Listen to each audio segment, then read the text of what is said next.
me, learning about the Casual Vacancy has been anything but convenient. I was sitting in a library studying for a test, so my friend sent me a text that said, "Wait, J.K. Rowling has a new book?"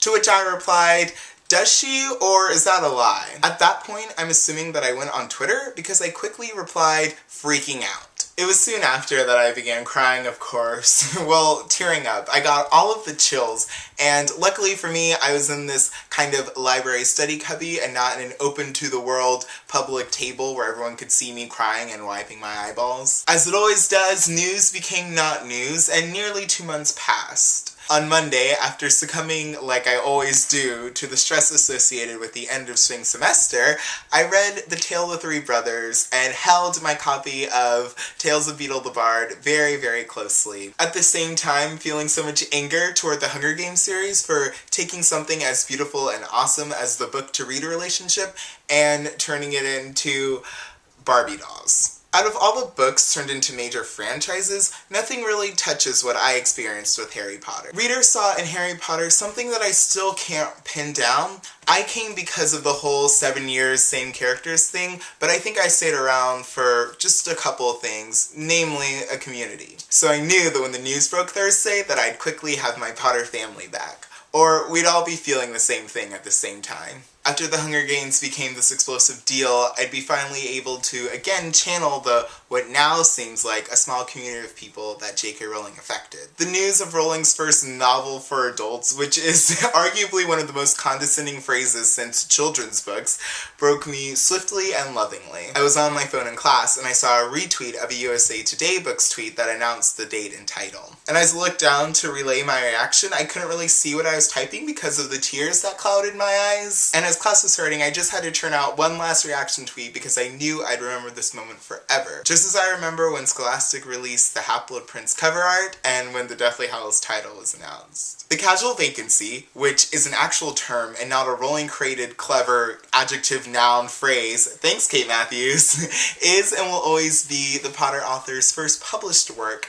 since, of course, the series ended in 2007. And I think and I'm hoping that we're going to experience even more of a private relationship with it than we did with Potter. With Potter, as it is happening with the Hunger Games, it started out as a beautiful book-to-reader relationship, but then movies and merchandise brought about fans who generously opened their wallets to Scholastic and Warner Brothers. Of course, I always have to be honest that I did come after the first movie, but in the early going of the whole fandom, like May 2002. And I was kind of late to the Hunger Games too. To me, I just remember summer of 2009, and I'm telling people about this crazy awesome book and how there's about to be a second one, and all of a sudden there's a movie, and they're referencing it and making sketches about it on SNL, and there's a Barbie doll. And although the audience for the Hunger Games, much like the audience for Potter as it aged, has morphed from being people interested in dystopia to people interested in knowing the latest pop cultural occurrence, I'm really excited about having another book-to-reader relationship over something I care so much about. I think the Casual Vacancy will sort of weed out the people who are into Potter just because it was Potter. It'll bring all of us who are actually in love with Rowling's work together again. Because I believe,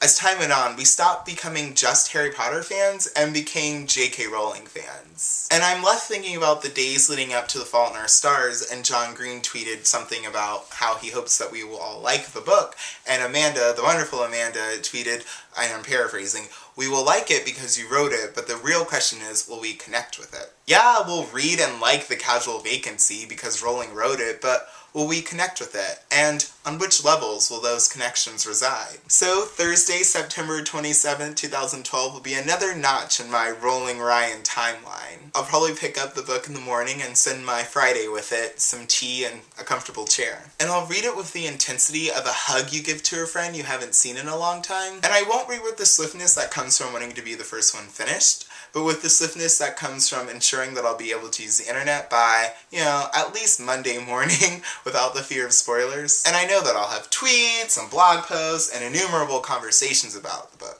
And should The Casual Vacancy become a film, I know that I had those moments before film marketing and merchandising to share with those who understand my Rowling fascination.